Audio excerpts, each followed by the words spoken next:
नमस्कार। नारायणं नमस्कृत्वा नरं चैव नरोत्तमं देवीं सरस्वतीं व्यासं ततो जयमुदीरयेत्। ॐ भूर्भुवः स्वः तत्सवितुर्वरेण्यं भर्गो देवस्य धीमहि धियो यो नः प्रचोदयात्। ॐ श्री परमात्मने नमः। ये गायत्री मंत्र में यह वैदिक मंत्र है। महर्षि विश्वामित्र ने इस मंत्र का साक्षात्कार किया था और सदियों से ये मंत्र हमें सन्मार्ग पर चलने की शिक्षा प्रदान करता है, साथ ही साधना और सूर्य के प्रति समर्पण का भी यह प्रतीक है। अर्थात हजारों साल से हमने अपने व्यक्तित्व को सूर्य के शक्ति के साथ युक्त किया है और ये हजारों साल की साधना ने ये श्रेष्ठ हिंदू तत्वज्ञान, हिंदू समाज, हिंदू संस्कृति का उत्तरोत्तर विकास करता रहा। और मुझसे ऐसा पूछा जाए कि आज हिंदू संस्कृति इतने झंझावातों के बाद भी विश्व में संपूर्ण लोकमत के लिए आशा का केंद्र जो बना हुआ है, उसका कारण यही है कि हमने हमेशा सत्य की साधना की है। हमारे तंतु और मज्जा सत्य की साधना में रत रहे हैं। लेकिन कभी कभी ऐसा होता है कि जैसा कि हम उदाहरणों में जानते हैं कि एक शेर का बच्चा रास्ता भूलकर भेड़ के साथ चला गया, वर्षों तक उसके साथ रहा। उसके स्वभाव, उसकी प्रकृति, उसकी प्रवृत्ति गीदड़ के समान हो गई और गीदड़ की तरह बोलने भी लगा, व्यवहार करने लगा। उसी प्रकार कुछ लगभग 1000-1500 साल में जो विधर्मी समाज ने हम पर आक्रमण किया और उसके बाद आज़ादी के बाद एक 60-70 वर्षों में ऐसे लोग सत्ता पे आए जिन्हें भारतीय संस्कृति जीवन दर्शन के बारे में कोई स्वाभिमान नहीं था। एक तो 1000 साल तक कासिम गजनी, गोरी, तैमूर लंग, बख्तियार खिलजी, औरंगजेब आदि जिहादी लोगों ने एक भय का वातावरण बना दिया, जिसके कारण धीरे धीरे हमारा भी मन मस्तिष्क कहीं न कहीं भयाक्रांत हो गया और हमें भय लगने लगा कि हम खुलकर सत्य की बात न बोल पाएं। ये जो विदेशी थे, ये जो जिहादी थे, पता नहीं उनको इस्लाम के बारे में जानकारी थी या नहीं थी, मोहम्मद साहब के बारे में जानकारी थी या नहीं थी, लेकिन उन्होंने भय का ऐसा वातावरण बनाया, और वो शक और हूण के जैसे आक्रमणकारी नहीं थे। शक और हूण तो लुटेरे थे, मारपीट करने वाले लोग थे, कोई दर्शन नहीं था उनका। लेकिन इनका एक दर्शन था, और ये दर्शन था कि दुनिया के अंदर सब लोग इस्लाम मजहब को मान लें। यही एक मजहब है जो दुनिया को शांति ला सकता है। बिना इस्लामी मजहब को स्वीकार किए हुए दुनिया में शांति आ नहीं सकती। और इसने ईरान, इराक, तुर्की सबको धीरे धीरे इस्लाम में बदल लिया। भारतवर्ष में भी इन्होंने आक्रमण किया, लेकिन हमारी जीवनी शक्ति इतनी थी, हमारी परंपरा इतनी समृद्ध थी कि हमने अपनी उस समृद्ध परंपरा के कारण इनके मजहब परिवर्तन के अभियान को रोका। और इसलिए इतने दिनों के संघर्ष के बाद भी पूरा हिंदुस्तान को ये इस्लाम नहीं बना पाए। ये एक अपवाद है, जबकि ईरान, इराक, ये खुद इकबाल साहब ने कहा है, कुछ बात है कि हस्ती मिटती नहीं हमारी, ईरान, मिस्र, रोमा सब मिट गए जहां से। ये सारी सभ्यताएं मिट गई, विलीन हो गई, लेकिन हमारी हस्ती मिटी नहीं। और लेकिन अभी यह प्रयास समाप्त नहीं हुआ है। वहाबी मुसलमान, जिहादी मुसलमान अभी भी इस प्रयास में लगे हैं कि ये जो जिनको हमने भेड़िया बनाया है, डरपोक बना दिया है, और वो खुद भी डरपोक बन गए हैं। उनको मालूम नहीं है कि वो वीर की संतान है। भारतवर्ष के सारे मुसलमान लगभग इस श्रेष्ठ भारतीय संस्कृति की परंपरा के उत्तराधिकारी हैं। उनके बाप दादा, उनकी संस्कृति ये 60-70 साल की नहीं है, ये 1000 साल जितनी पुरानी संस्कृति हिंदुओं की है, उतनी पुरानी संस्कृति इनकी भी है। लेकिन ये भूल गए हैं, इन्होंने भूल गया है, जैसे भेड़िया भूल गई, भेड़ भूल गया था कि हम तो शेर के संतान हैं, वैसे यहाँ का मुसलमान भूल गया है कि वे शेर की संतान है, जिसकी परंपरा 60-70 साल की नहीं है, 1000 साल की परंपरा है।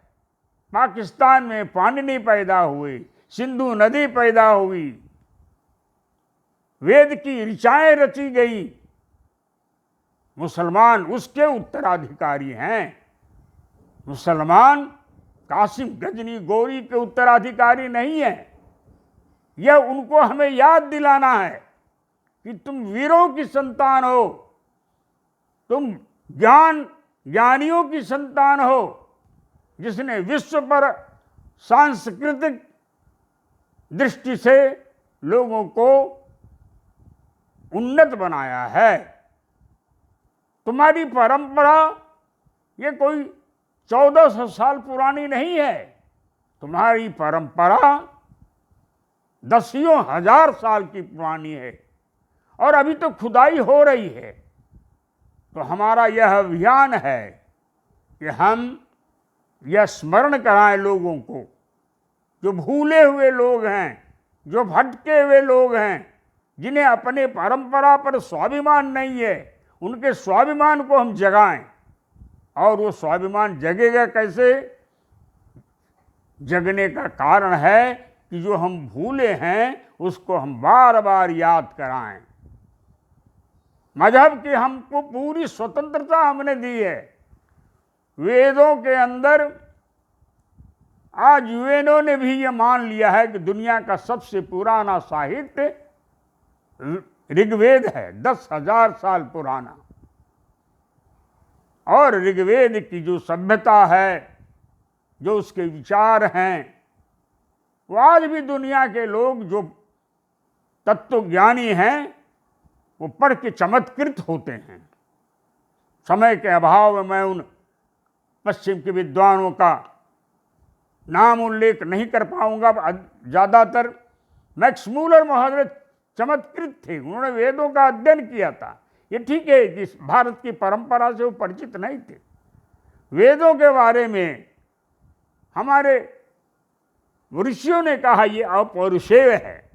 अपौरुषेय अर्थात ये किसी एक व्यक्ति ने नहीं बनाया है, यह लोगों को हजारों साल पहले अनुभूति की गहराइयों से निकला हुआ ज्ञान, परम चेतना के स्तर पर जब हमारे ऋषि पहुंचते हैं अपनी साधना के कारण, तो उनके अंदर ये अनुभूति जागृत होती है। और ये जागृत होकर के संचित होती जाती है। महर्षि वेद व्यास ने ब्रह्मा से प्राप्त इस ज्ञान को अपनी साधना के उच्चतम स्तर से प्राप्त किया। महर्षि वेद व्यास ने 4,000 साल भर तक या 5 साल तक उसका कोडिफिकेशन किया उन्होंने। पहले एक ही वेद था। कौन सा वेद? चारों वेद थे, ऋग्वेद, यजुर्वेद, सामवेद, अथर्ववेद। लेकिन ये कोडिफिकेशन करने के बाद उन्होंने इस वेद को 4 भागों में बांटा। तो पहली संहिता वेद, जिसमें सिर्फ संहिताएं थी। दूसरा ब्राह्मण ग्रंथ, जिसमें ये ऋचाएं पद्य में लिखी गई थी, ऋचाएं वेदों की, उसको गद्यात्मक बनाया। उसके बाद अरण्यक, जो हम लोग वानप्रस्थ आश्रम में जंगल में जाकर के समाज सेवा, अपना परिवार से अलग रह करके समाज सेवा की जो प्रवृत्ति थी, उसमें जो ऋषियों से ज्ञान प्राप्त होता था वो अरण्यक ग्रंथों में है। और उसके बाद ब्राह्मण, संहिता, अरण्यक और उपनिषद, ये श्रेष्ठ तत्वज्ञान है, फिलोसॉफिकल पार्ट है, दर्शन है इसके अंदर। लेकिन इसके फिर से इसका पुनः विभाजन किया गया और 4 वेद बने, ऋग्वेद, यजुर्वेद, अथर्ववेद, सामवेद। उसके बाद 6 दर्शन, 6 ऋषियों ने। उसके बाद उपनिषद। तो वेदों के बारे में संक्षिप्त, मैं वेदों का बहुत जानकार नहीं हूं, लेकिन थोड़ी सी आपको उसके बारे में बताना मैं उचित समझता हूं, ताकि आपके अंदर जिज्ञासा पैदा हो कि वेद है क्या, वेद है क्या। और इसके बारे में स्वयं कहा है, वेदो अखिलम धर्म मूलम। अखिल धर्म का मूल है वेद। धर्म जिज्ञास मानानाम प्रमाणम परम श्रुति। धर्म, वेद ही सभी धर्म का प्रमाण है। वस्तुतः वेद शाश्वत यथार्थ ज्ञान राशि के समतुल्य है, जिसे साक्षात कृतधर्मा ऋषियों ने अपने प्रतिभा चक्षु से देखा है, अनुभव किया है। शाश्वत अपौरुषेय सत्य की अपनी चेतना के उच्चतम स्तर पर अनुभूति की ओर उसे मंत्रों का रूप दिया है। वे चेतना क्षेत्र की रहस्यमय गुत्थियों को अपनी आत्मसत्ता रूपी प्रयोगशाला में सुलझाकर सत्य का अनुशूलन करके उसे शक्तिशाली काव्य के रूप में अभिव्यक्त करते हैं। वेद स्वयं इनके बारे में कहता है, सत्य श्रुत कवयः, दिव्य शाश्वत सत्य का श्रवण करने वाले दृष्टा पुरुष। यह अपरिसेव है। हर कल्प पे यह ईश्वर की सत्ता के साथ मिल जाता है। फिर ऋषि अपनी साधना अब उच्चतम चेतना की अवस्था में जाकर उसको प्रकट करते हैं। जरा सुनने में यह अटपटा लग सकता है कि ये नष्ट हो गया फिर प्रकट हो गया। हम जरा भौतिक दृष्टि से विचार करें कि हमारा मोबाइल है, खराब हो जाता है, लेकिन हमारे उसमें मैसेज हमारे पड़े रहते हैं, बहुत सारी सूचनाएं उसमें इकट्ठा रहती हैं। फिर हम नया मोबाइल खरीदते हैं और उस नए मोबाइल में पुनः वो संचित होकर के आ जाता है। अर्थात वह जो ज्ञान हमने अपने मोबाइल में, अपने कंप्यूटर में संचित किया था, वह माइक्रोवेव टावर में संचित रहता है, वह नष्ट नहीं होता है। जो ज्ञान हमने कहीं से प्राप्त किया है, जो हमने कहीं से सुना है, कहीं से पढ़ा है, कहीं से लिखा है और उसको उसके अंदर पिरोया है, वो माइक्रोवेव टावर में सुरक्षित रहता है। वहाँ से निकाल करके जहाँ हमारा यंत्र खराब हो गया है, उसको बदलने के बाद उस यंत्र में वो सारी जानकारियाँ, सारा ज्ञान आ जाता है। आधुनिक विज्ञान का ये स्वरूप है। उसी प्रकार वेद बार बार नए रूप में नहीं, पुराने रूप में प्रकट होता है और उस ज्ञान भंडार को हमारे ऋषि अपनी परम सत्ता की साधना प्राप्त करने के बाद उसे प्रकट करते हैं। यह कोई काल्पनिक बात नहीं है। दुनिया के लोगों को अजनबी लग सकती है, लेकिन अब दुनिया के अंदर आविष्कार ऐसे ऐसे हो रहे हैं कि सब इस बात को मान रहे हैं कि वेदों की सत्ता वास्तव में अपरिमेय है। लेकिन फिर हमारे ऋषि कहते हैं, नेति नेति चरैवेति चरैवेति, यह अंतिम नहीं है, आगे बढ़ो, यह आगे बढ़ो। अर्थात जितना तुमने ज्ञान प्राप्त किया है वह अंतिम नहीं है। यह हमारे ऋषियों का साहस है। हम ये नहीं कहते हैं कि यह अंतिम है, हम ये नहीं कहते हैं कि इस भगवान को मानो तभी तुम्हें ज्ञान मिलेगा, तभी तुम्हें शांति मिलेगी। हम कहते हैं तुम अपने अंदर के जो भगवान है, ईश्वर है, उसको जागृत करो। तुम्हारे अंदर वो छिपा हुआ है। हृदय से अर्जुन तिष्ठति, ईश्वरः सर्वभूतानां हृदय से अर्जुन तिष्ठति, ब्राह्मयन् सर्वभूतानां यंत्रारूढ़ानि मायया। हमारी संस्कृति का यह मूल आधार है। उसको जगाओ और तब तक जगाओ जब तक तुम्हारी सत्ता समाप्त नहीं हो जाए, तुम उस परम सत्ता में विलीन न हो जाओ। तो जरूरी नहीं कि हम परम सत्ता में पहुंच ही जाएं इसी जन्म में। हमारी इच्छा नहीं है तो नहीं पहुंचेंगे। भगवान ने भी स्पष्ट कहा है कि तुम्हारी इच्छा है नहीं तो तुमको परम सत्ता में नहीं भेजूंगा मैं। पुरुषः प्रकृतिस्थो हुई भुंक्ते प्रकृति जानुनान कारणम गुण संगस्य सत असत योनि जन्मसु, कार्य करण कर्तृत्वे हेतु प्रकृति रुच्यते पुरुषः प्रकृतिस्थो ही भुंक्ते प्रकृति जानुना।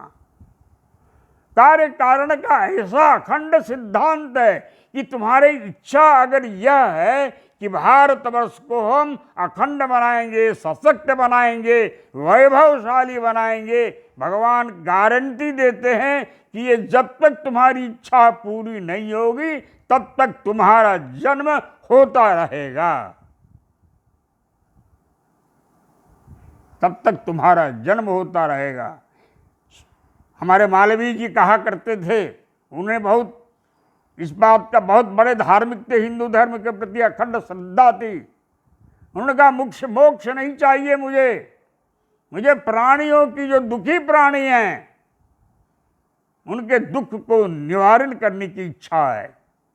और वो क्यों था? आपस्तंभ ऋषि कहते अंतः प्रविश्य भूतानाम, संपूर्ण भूतों के अंदर प्रवेश करके, अंतः प्रविश्य भूतानाम भवेयम दुख भाग भवेत्, सम लोगों के दुख को निवारण करने के लिए हमेशा दुख भाग सदा, मेरे अंदर ऐसी इच्छा हो कि लोगों के अंदर जितने दुख हैं, कष्ट हैं, वो दूर करने के लिए मैं बार बार जन्म लूं। न तो हम कामये राज्यम न स्वर्गम न पुनर्भवम कामये दुख तप्तानाम प्राणिनाम देह आर्तनम प्राणिनाम आर्तिनाशनम। बार बार इस बात की हमारे ऋषियों ने याद दिलाई है। और ये नहीं कहा है कि सबको मोक्ष जाना ही है, ये ठीक है अंतिम लक्ष्य बताया है, लेकिन ये भी बताया है ये जबरदस्ती नहीं है, ये तुम्हारी इच्छा पर, तुम्हारे कर्म पर निर्भर करता है। तो मैं आज ये मेरी प्रारंभिक हमारे ज्ञान परंपरा की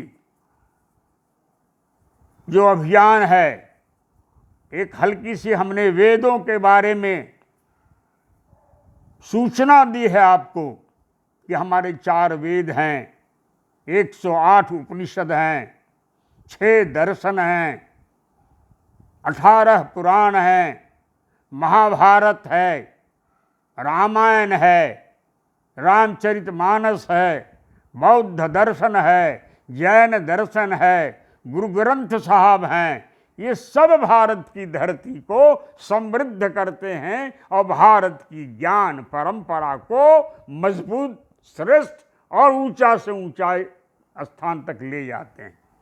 यहाँ के कबीर ने छोटी छोटी बातों के माध्यम से गागर में सागर भरा है। हम जितने गुरुओं के पास जाते हैं, रैदास ने महान ज्ञान का भंडार खोला है छोटे छोटे कवित्वों के माध्यम से। इसलिए हमारी इस ज्ञान परंपरा को आप करेंगे तो ये जो गीदड़ बने हुए लोग हैं, जो भूल गए हैं अपनी पुरानी परंपरा को, अभिमान को, 20 करोड़ मुसलमान जो भारतवर्ष का है, ये आज की तारीख में सभी आतंकवादी नहीं हैं, सभी जिहादी नहीं हैं। बहुत सारे मुसलमान मैं जानता हूं जिनको भारत की परंपरा पर गर्व है। अगर कोई कमी है तो हिंदुओं की कमी है। हिंदुओं को मालूम नहीं है अपनी स्वयं की ज्ञान परंपरा। बहुत सारे ऐसे मुसलमान हैं जो भारत की परंपरा को हिंदू से ज्यादा अच्छा जानते हैं। ये ठीक है कि जिहादी लोगों के डर से वे दुबके हुए हैं, डरे हुए हैं, और डरे हुए तो हिंदू भी हैं। मैं देखता हूं वसीम साहब ने कहा कि कुरान की आयतों पर विचार होना चाहिए, विमर्श होना चाहिए। 32 आयतें आपस में नफरत फैलाती हैं। सुप्रीम कोर्ट डर गया, सुप्रीम कोर्ट डर गया, यहां का राजनेता डर गया। कोई उनके पक्ष में बोलने के लिए तैयार नहीं हुआ। ये क्या मतलब है? ये कहता क्या है? ये कहता है कि लोग भयभीत हैं, डरे हुए हैं। डर करके कोई धर्म लंबे समय तक चल नहीं सकता है, कोई मजहब नहीं चल सकता है, कोई पंथ नहीं चल सकता है। डरा करके इन्होंने 1000 साल तक इधर उधर अपने मत का प्रचार किया है, लेकिन विमर्श से डरते हैं, ये चाहते नहीं है कि इस पर चर्चा हो। और अगर कोई चर्चा करना चाहता है तो उसको मारने की धमकी देते हैं। क्यों? वो भूले हुए हैं अपने इतिहास को। और ये दायित्व किसका है? ये हमारा दायित्व है कि सबसे पहले हम जगे तब दुनिया जगेगी। हम स्वयं नहीं जगे हैं। आइए आज हम ये संकल्प लें कि हम स्वयं को जगाएंगे, अपने इतिहास को समझेंगे, अपनी परंपरा को समझेंगे और स्वयं समझ करके दूसरों को अब इस विषय के बारे में बताएंगे। तभी जा करके हमारा सपना साकार होगा। धन्यवाद। भारत माता की जय।